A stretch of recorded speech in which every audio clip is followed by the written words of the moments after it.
सृष्टि चैतन्य में आई, जिधर उधर उत्सव हुआ, चमत्कार होने लग गए। भगवान देवकी मैया कारागृह में थी, वहां पे चतुर्भुज रूप में प्रकट हुई। थोड़ा फास्ट चलने पड़ रहा है, इसलिए कथा में थोड़ा ये हो रहा है, नहीं तो बीच में बहुत सा कुछ है। ये अब लीलाओं में बतलाएंगे, अपन लीलाओं के साथ में चलेंगे। आज भगवान को प्रकट करना है अपने को। चतुर्भुज रूप में भगवान प्रकट हुए।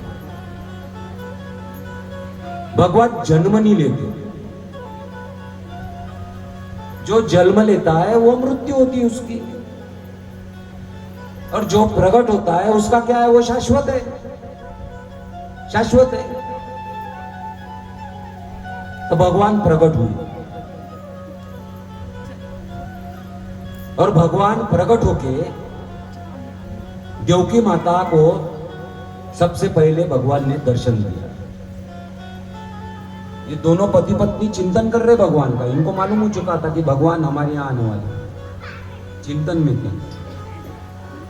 पहले चिंतन होता है, चिंतन के बाद में मंथन होता है, और मंथन के बाद में दर्शन होता है, ऐसा शास्त्र है।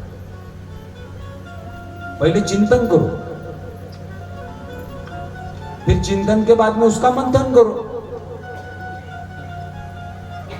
और मंथन के बाद में फिर दर्शन करो। हम उल्टा करते, पहले दर्शन करते, फिर दर्शन करने के बाद में भेद निर्माण करते, ये है क्या नहीं है शिव, ये विष्णु है क्या नहीं है, और फिर चिंतन करते, उल्टी प्रक्रिया करके हम करके भगवान में मिलते। तो यहां चिंतन हो रहा है। तो देवकी मैया ने बोले कि आप चतुर्भुज रूप में मुझे दर्शन दे रहे, मैं आपके स्वरूप को नहीं जान सकती, मैं आपके स्वरूप का दर्शन भी नहीं कर सकती, मेरे में वो शक्ति नहीं है, ये प्रकाश को मैं सहन नहीं कर सकती, तो मेरे गर्भ में हो। तो भगवान देवकी मैया के गोदी में आए शिशु के रूप में। देवकी मैया के गोदी में। अब यहां पे भी लीलाएं की, लीला ऐसी की कि आकाशवाणी हुई कि वासुदेव को बतलाया कि तू मुझे ले जाके यशोदा मैया के पास में छोड़ दे, और यशोदा मैया के यहाँ जो पुत्री का जन्म हुआ है उसे तू लेके आ जा। तो वासुदेव जी ने मनी मन सोचे कि हम तो सब बेड़ी में पड़े हुए हैं,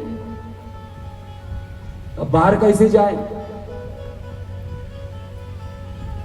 तो बाहर कैसे जाए, तो भगवान ने अपनी लीलाएं की, पूरी बीड़ी खुल गई, और कारागृह के जो पहरे करी थी वो भी सो गए, निंद्रावस्था में चले गए, और कारागृह का द्वार खुल गया।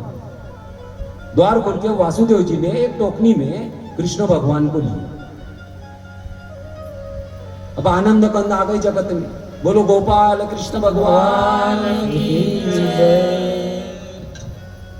अब यहां से भगवान वो टोकनी में लेके कहां के लिए, नंद बाबा के घर में जाने के लिए, वृंदावन के लिए निकले।